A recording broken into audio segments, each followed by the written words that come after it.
Gandang umaga, Bagbag, Nueva Vizcaya. Dito po sa Bagbag. Yes, Hindi ko ay na, hindi ako maimbag. Naimbag abigat kanya. Naimbag abigat, I mean. Yun pala. May isang taga Sipalay yung nandito kaya hindi ako na na-miss. Pwede ako mag-Ilonggo kasi Ilonggo din siya. From from Sipalay. Ngalam ganit dahil. Ako si Hilin na bal na uya ko. Helen Hilin Sala ka. Helen Sala. Isang dalaga ka muna. Oo, isang dalaga ko.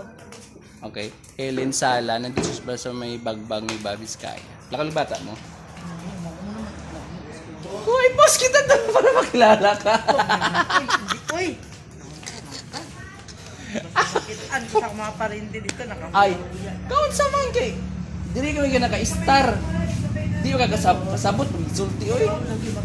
Di na makita nila si Tita Helen healthy. Yun.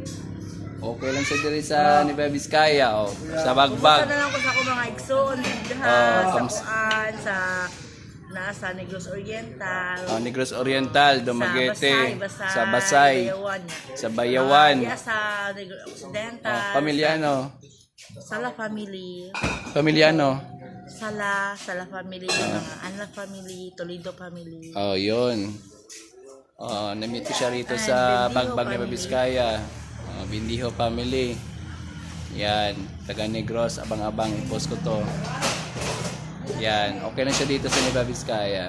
Mayat. Okay lang. Okay lang siya. Masaya. Hindi pa yan niya nalimtan ng Ilonggo, Bisaya. Ay, hindi yan. Nalikom yun ang iyang Sige, si Captain Boy po. Maraming salamat. Bye-bye. Bye. Halaka, sige.